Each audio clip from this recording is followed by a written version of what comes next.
Hello বন্ধুরা, welcome to my channel. আমার চ্যানেলে নতুন হলে অবশ্যই সাবস্ক্রাইব করো আর লাইক শেয়ার দিতে ভুলো না। তো বন্ধুরা, ঠান্ডা লেগে গিয়েছে, শীত আসার আগেই তো গলাটা ভারী হয়ে গিয়েছে। তো যাই হোক, এই যে আমার বেলকনি ক্যাকটাস তোমাদের দেখায়, যারা নিয়মিত আমার ভিডিও দেখো তারা অনেকেই আমার ক্যাকটাসের সাথে পছন্দ পরিচিত। আমার ক্যাকটাস অনেক ধরনের আছে, তো এই ক্যাকটাসটা ভীষণ প্রিয়। কেন জানো? এই যে একটু এই আর কয়দিন পরেই তোমাদের দেখাবো কি সুন্দর সুন্দর ফুল ফোটে এই ক্যাকটাসগুলোতে।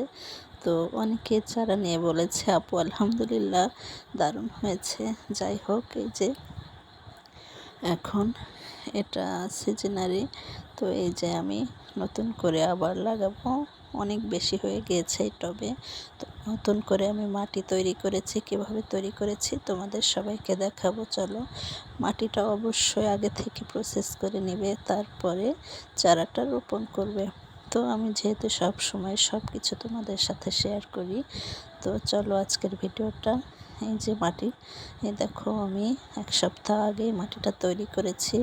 জৈব সার দিয়ে কীভাবে তৈরি করি সেটাও তোমাদের দেখিয়েছি। যারা না দেখেছো আমার চ্যানেলে অবশ্যই সাবস্ক্রাইব করে দেখে এসো।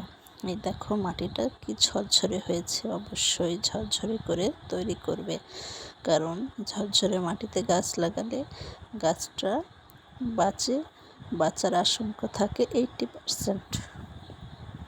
এই দেখো কি সুন্দর ঝরঝরে হয়েছে। তো এখন আমি এই মাটিতে এই ক্যাকটাসের চারাগুলো লাগিয়ে দেব। তো আমি তোমাদের নিয়মিত যে গাছ পরিচর্যার ভিডিওগুলো দেই, অবশ্যই কোনো কিছু জানার থাকলে কমেন্টস করে জেনে নেবে, ঠিক আছে? এই যে গাছটা বেশি চেপে দেবে না, হালকাভাবে দিয়ে দুই পাশে আলতো করে মাটি দিয়ে দেবে। ব্যাস, বেশি চেপে দিলে ক্যাকটাস নষ্ট হয়ে যায়। আর ক্যাকটাস সবসময় কম পানি দেবে অবশ্যই, কারণ ক্যাকটাস পানি পছন্দ করে না। এই যে হালকাভাবে মাটিটা চেপে দেবে। আর এই গাছটা যখন গ্রোথ হবে তখন তোমাদের দেখাবো।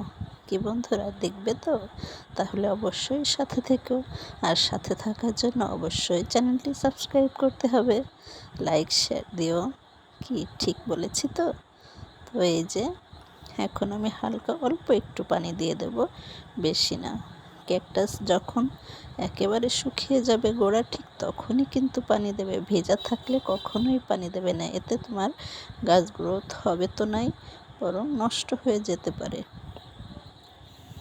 সো যারা ক্যাকটাস পছন্দ করো তাদের জন্য এই ভিডিওটা খুবই গুরুত্বপূর্ণ।